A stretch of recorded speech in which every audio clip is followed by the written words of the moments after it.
Oh, what's up, everybody? Welcome back to the show. I got Adam Kukoff with me. He is the co-founder at NUTSÓLA. Adam, how you doing? Hey, good. Jordan, thanks for having me.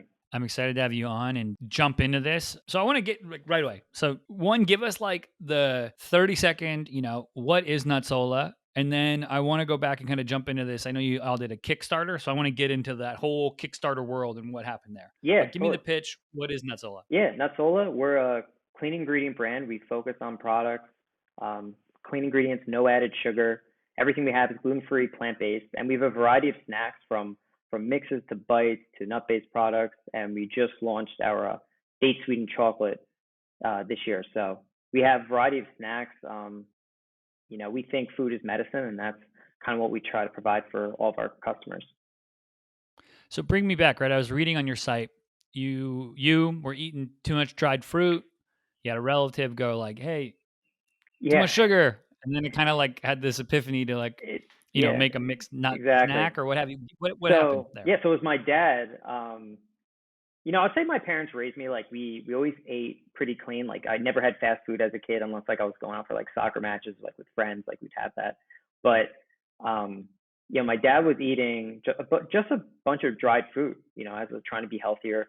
But my aunt goes, I think, it's too much sugar. And like, yeah, too much of anything is like not good. So we started to mix nuts with the fruit. And then that kind of developed into a mixture where it was like nuts, fruit, seeds, spices. And he was creating these superfood mixes that he would eventually make fresh bars, and I would just pretty much eat it all day long. Like I'd bring a bag to my work, I would just snack on it. And the difference is like when you're eating something like sweet, like it should come from a fruit because there's fiber, and you're not consuming added sugars, and added sugars will just slow you down, um, you know, spike your energy in terms of the sugar, and then you'll crash. I mean, this is like your typical energy drink, that feeling you know. So my dad, had this really unique creation, and one day in the kitchen, he asked me, "Do you want to go into business together?" I said, "Yeah, like let's do it. Like we have something really unique." It was all about making these fresh bars from the mixes. I mean, it was a really kind of crazy concept at first because our business now is completely different. So when we first And initially how launched, old were you? I How old were was you when that happened? this was like 2014 we started making, and then 2015, 16, I was about say 27, 28. And were you in CPG in food, or was this like a No way. total? No way. I had no experience whatsoever. Like I was working for a Japanese trading company. I had a sales channel. It was very old school. There was no e-commerce, like anything to Very do with the different. business. Yeah. So yeah, going into this business, I mean, I had to learn everything on my own. Obviously I'm reading a lot, trying to study other brands. Not even competitors, just like great e-commerce brands. But to go back into the story, when we launched on Kickstarter, it was just this unique model where we had customers making fresh bars at home, and we had a custom bar making kit, like a mold. They can mold like a perfect square. We had a custom dehydrator. We had a baking process with a silicone mat that they could just put in the oven and bake fresh bars. And it was we got funded in like the second day. So the whole Kickstarter period was just a great way to launch a company when you really have nothing. Like you don't have a website, you don't have packaging, you just have this product idea concept, and you can get support at a really young stage. I like it. So you're there. So your dad, you guys come up with, you do the Kickstarter. Okay. Holy crap, we're funded. What happens next? Is it like a mad dash to make, to make the product, the mats out? Like give me that story then from that moment to, now where you've got the variety of Right. snacks and you've got Yeah. I mean, different business channels. since it was so new to us, like it was just a crazy high saying like you have the support from friends, family, this whole new concept to us. Like we didn't test it out enough. Like it was just like, okay, we have this great idea. It's like really unique. We ended up right after getting funded on the second day. We're like, okay, like people are excited about this. They're supporting our brand, and I feel like we can grow. So next step was like creating packaging, like fully printed digital packaging. And the whole idea of the first year was really just sample the product, like just get in consumers' hands. So basically just doing farmers markets events pretty much the whole first year. And this was in 2019. So that summer, I was still working my other job, and I ended up it was just too much, and I quit, and then I ended up going full time into NUTSÓLA, doing markets in New Jersey, Long Island, and then I ended up coming down to Miami, and I was doing them here during the wintertime. Cool. Awesome. So then it just evolves from there. Was there were you guys like full time right away into the business, or were Yeah, you still working your other you know, like how did that I'm yeah, always curious when people start a business on like yeah, do you jump in full tilt or yeah. did you half and half? What did that look like? Yeah, it was honestly kind of crazy because I remember I was still working my last job, and I used to travel a lot. But on days that like I didn't, yeah, I was traveling, I didn't have to go in the office, so I sometimes had a farmers market the same day as I was traveling back from like it could be a conference, it could be a meeting in a different, like I was in Toronto. I remember I had to fly back that same day. I had a market that later that day, so it was just chaos. Like there for having to manage like a different whole other business and trying to grow your business at the same time. It was just impossible. So I said to myself, like, it's just time to move on from that and just go full time. So yeah, my dad That and I that went full chaos, time. right? That Yeah, chaos and being a founder. I want to talk a little bit about that. I think not I think, I know. People have this idea that starting a company, starting a CPG company, they get, you know, maybe it's a couple beers with their buddies and they go, "Hey, we should do this thing and, you know, we'll make the next great whatever," right? And there's a big jump between I got idea and I actually got a co-packer and I created or I got my own manufacturing and I right. created something. And then a big step from that to like I got to not only get it on shelves but get velocity.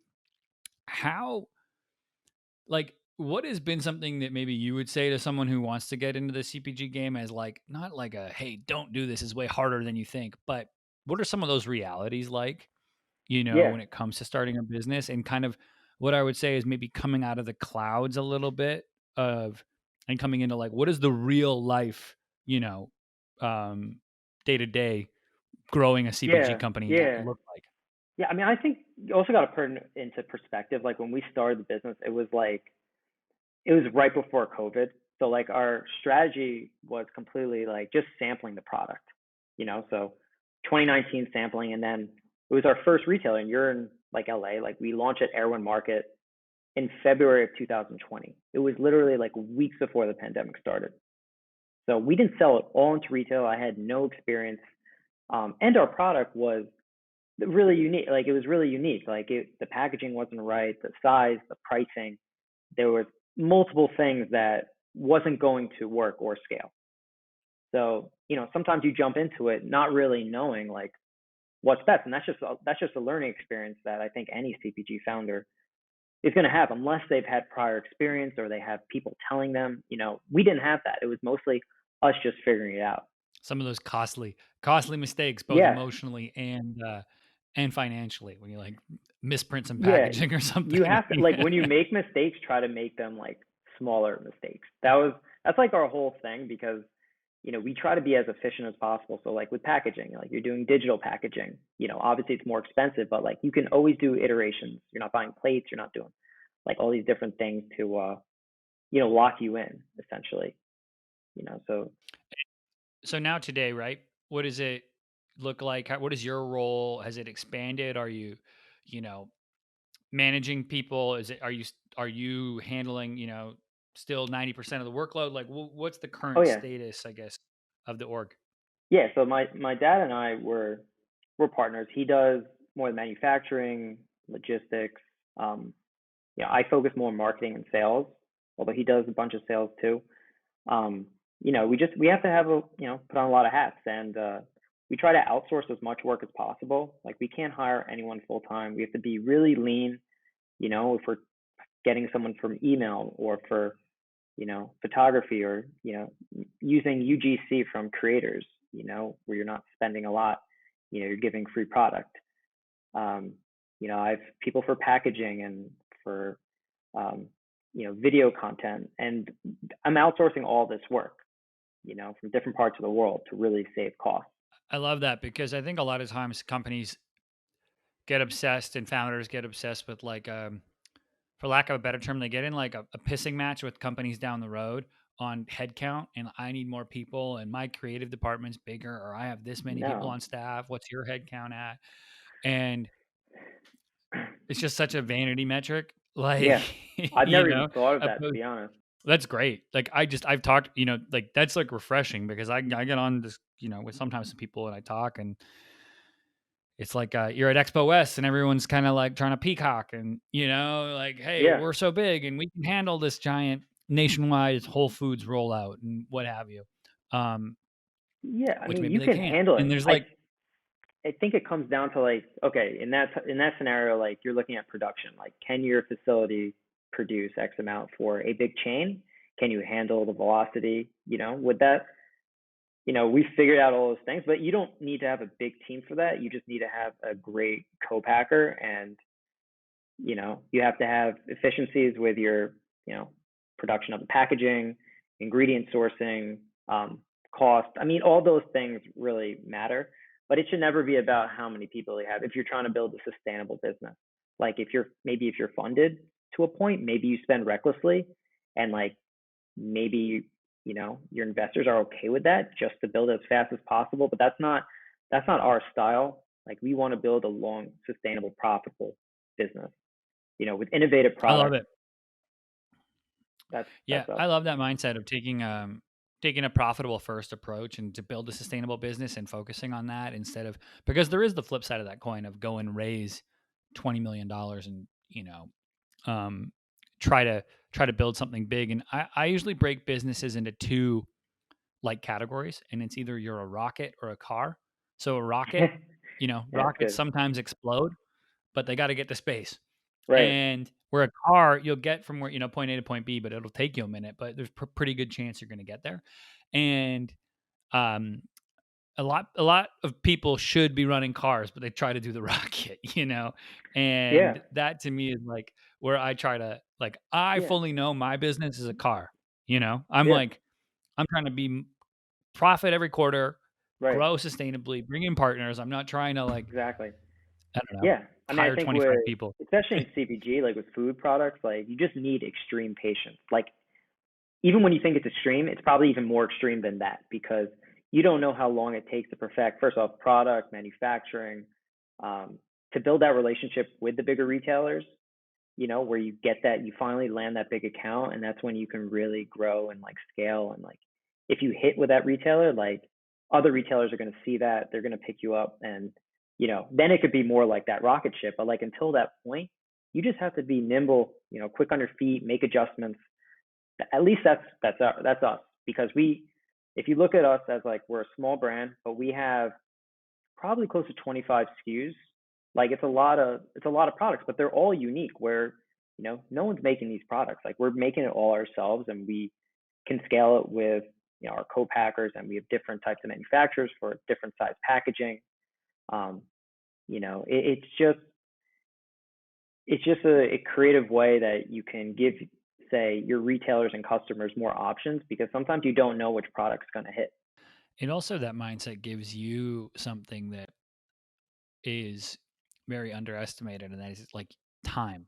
When you have patience, you buy yourself time, and being able to survive like an economic downturn and not being like, oh, Yeah. we blew through our entire, we funded that, we got all this money and we sponsored three things that went left, and now we have nothing. Yeah. We have nothing, right? And we have to like recoup on that, and we have investors pushing us in a direction, what have you. So I'm with you on that. Yeah, always been a scary thing for me to even think about investors with us. Everything we've done, it's a bootstrap company completely. But when, you have investors, like, it scares me, because I've heard horror stories. Like, some of them want to speed things up as fast as possible. And if you don't do that, like, what happens to your business? Like, this is your baby. You can't force something to succeed. It might take some time, but the investors really need to have patience with smaller brands, especially if they had no prior experience. There's a ton of learning that's involved. And, if we were to take on investors, like, it would just have to be the right value added partners. They'd have to truly understand what we're trying to build, where we want to improve the food industry as a whole and be a part of that. where we improve transparency in ingredients, never putting added sugars, never hiding behind natural flavors. Like this is all a part of long-term success of and health of every customer that buys our product.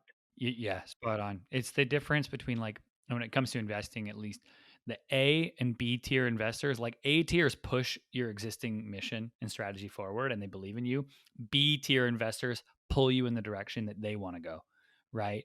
And it's like finding that, um, finding the A investors is tough when it comes down Yeah, to it. I bet. Um, but I want to talk, we talked a little bit off air and I want to talk about this idea of like, or ideas.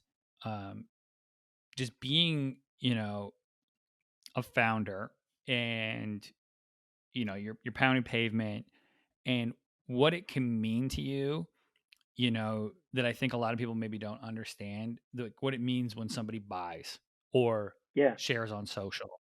And I just want to talk about, I guess, like what are some of the ways or things that like maybe you've had moments where somebody's shared your product with a friend and had a story like and maybe it's not on the internet, but it's like a real life testimonial.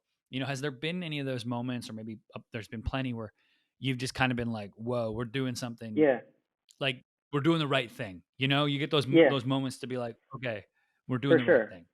Well, I think initially, like in our Kickstarter, we received a ton of support from friends and family. Like it was really amazing. It was like rapid fire. Like everyone supported like instantly, like first day. But it's our business changed, it's evolved, and then sometimes like you don't see that support. Or as a founder, sometimes you feel like, oh, why aren't they buying our products? They buy other similar products. Is it is just there something that like we're doing wrong, or it's just like they don't like the product, or you know you get all these feelings in your head as a founder. It could be negative thoughts, and then there's those positive thoughts when someone posts about you randomly and people share it, and then you just hear that support. It could be like, man, I see you guys are crushing it on Instagram, like, type of thing, which probably isn't always true. It's just like kind of a facade, and like it looks great, but it doesn't really truly show how the business is doing. You know, um, I just think any type of support is just so critical for any founder, especially bootstrap founders, where, they're trying so hard to make things happen. They don't have all the funding in the world to do all the marketing that like bigger companies or funded companies can do. So that little gesture of like buying the product or sharing with a friend or posting on Instagram or, whatever it is, just encouraging them, like it means so much to the founder. Like people don't really know how important that is. Like if a founder, if you buy their product, they will remember that for the rest of their life. Like it will never leave their head like, oh wow, they supported me. And they're not even like my best friend. They just bought our product, and like, you know, if they ever started something, that founder will 100% support them, And that's the thing is like I would just suggest anyone just think about that. Like, would you want someone to support you, like when you're going through like a really hard time, like starting a business? And the answer would be like, yes, like I would love that, you know? So I just think people need to sometimes just help out a little bit if it's posting or buying or whatever it is. Or just even writing an email saying, "Hey, I love the product," or "I love," like that. All those thoughts that we have, and we typically only give feedback when it's negative as a society. Yeah, Like going and giving that positive feedback, because to your point, like starting a business is a grind, and anyone listening who has started their own business or is thinking about it, a lot of times you feel like you're pushing a rock uphill and you're going at it alone, and sometimes it's nice just to like have a little hand on your back as well, a little like help, or just to know that you're not actually out there alone, because you're sitting there looking at spreadsheets and looking at cogs and what retailers we want to get into, and it's 11:30 at night on a Tuesday, and it start to feel like a pretty big weight like pushing down on you, oh, it's and crazy. then you get a message that's like, "Hey, you know what? Like, whatever. My dad switched from M&Ms to NUTSÓLA, and he's loving it. And his cholesterol's dropped, and he's going for more walks or something. And next thing you know, you're like, okay, I'm doing the right thing. Yeah, So it's a hard thing for a founder. There's so many when they say there's so many ups and downs, like you could be on like an hourly basis where like one moment you feel great, like you just got this sale, things are looking up, and then all of a sudden you don't hear back from someone. You've been reaching out, and it's like you're fighting so hard to like get this business, and it like Doesn't happen. Then it's like everything's coming down. It's like before you go to sleep, a million things in your head. Like, how do you sleep? You know, it's it's a roll. It is a roller coaster. It's a roller coaster. I think too, like that's where emotional stability a lot of times I think is earned. It's like through the fire where Yeah, you're like, okay, I've been here before, I've seen it before. I know this gonna come. I know I'm gonna see the other side of it, and I'll be okay. And being able to kind of like, yeah, keep that mindset, or keep that feeling. I've felt that definitely now. I'm in year 11 and it's like, okay, I've seen this before. right. It's not my first time. That punch, it's not like a boxer. The first time they see a jab, they eat it. The next time they see it, they're able to slip. It's like, okay, the slips and counters are getting a little bit better 100%. Yeah, as time it goes should. on. I think sports helped a lot. Like growing up, just playing every sport. Realizing the ups and downs, the competitiveness, just knowing that you're always going to you're never going to give up. Like that mentality, even though when you have downtimes, like that's really critical. It's huge. I think that there's a massive opportunity for founders, honestly, anybody to get into what I would call like performance mental health. We have a lot of Yeah. support right now for mental health and therapy and all these things, but one of the things that I got exposed to in my early 20s was sports psychology, Wow. and they brought it into our college team, and they brought sports psychologists in and taught us how to deal with loss and how to also deal with winning. Like, don't get too high when you win, and like all of these things that was like, whoa, I didn't realize how foundational that would be in Yeah. business to just being able to like, cope with things. Yeah. Um, and understanding now, like I remember I was playing, for instance, and whatever, we had a crowd there, and there's 5,000 people watching our high school game, and the person's like, "You're never gonna have 5,000 people in a professional world watching your every move. Like, it's never gonna be as much pressure Right. as you had when you're 18. So, like, Right. take a deep breath. It's okay." And I'm Right. like, "Whoa." It's really Right? Like, funny. To me, it's like, and I've always been about. I'm a very self-aware person. Like in terms of like, I do think of like what people are thinking about me and my brand like all day. When you're little playing sports, you never think about anything. You just play, right? But as you get older, like in high school, you start thinking like, wow, like I messed up. I didn't get that runner home. I struck out like in the last at bat. Like those things become so mental, and then you think about it in your head over and over and over again until that next time where you get out, you get to play, or you get to free your mind somehow.